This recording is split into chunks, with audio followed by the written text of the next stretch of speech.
Mr. Oswaldo Tapia joins me now. He is the head of energy studies with OPEC.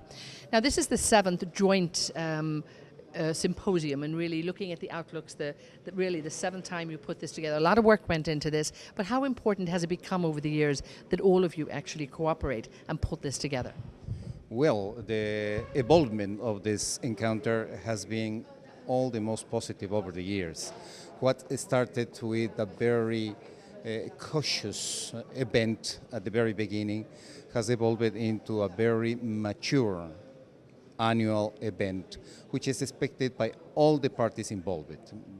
Mainly IEA and OPEC, with the good support of IEF as part of this producer-consumer dialogue, but mostly it has been already credited and recognized by the international energy community, as one very technical event which has been provoking a progressive understanding of all the stakeholders, in this ever more complex world of energy.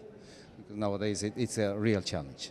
Well, we can see here that we have people from all over the world really at this, and again, we've had representatives from governments, from policy agents, from companies, producers, consumers, the finance. I mean, it's really got a much broader appeal that it would appear to me.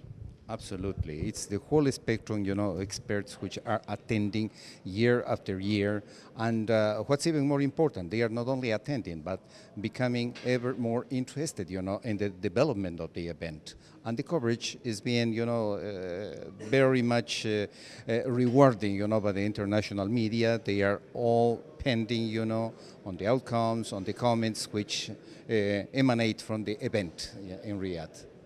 Now, when a lot of work, of course, goes into doing this, do you throughout the year then keep in touch with third parties, with all of the other organizations? Just give us a feel for the amount of work that goes into actually pulling this document together before the symposium. Well, actually, it involves two important and respectable international institutions, IEA and OPEC. It's a team effort by both sides, and we come here to debate on the table, supported by our ideas, our findings, in a very transparent and very noble fashion, I would say. Yes, there are no reservations, no political calculations. This is a 100% technical event, which is for the benefit, as I said at the very beginning, of the international energy community. What were some of the more interesting findings that you've worked on now during the year, or what have you, and even in the discussion today, because I know your discussion during the day, of course, your meetings are in private, the symposium, but we like to get a general feel afterwards. Well, on the supply-demand balance, we are coming close, really. There is a mutual understanding of the dynamics of this ever-evolving balance, That's on one hand. And we are identifying topics which are of common interest and urgent interest to the international energy community, which are discussed, as we could see this afternoon, for instance, in the third session, and with very keen interest by everybody attending the table, the round table. Those are topics which are really critical for the immediate and long-term future of the energy sector. And that can only be benefiting, the global community. There is no way in arguing about that.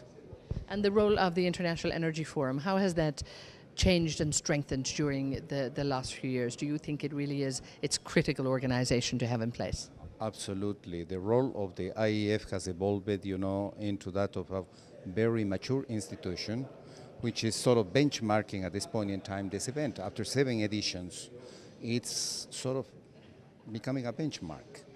And the way we do things, the way we put ourselves in the hand of a third independent party, for instance, for the comparison of our outlooks, that makes a difference and is already recognized by the international community, which is a very positive step forward.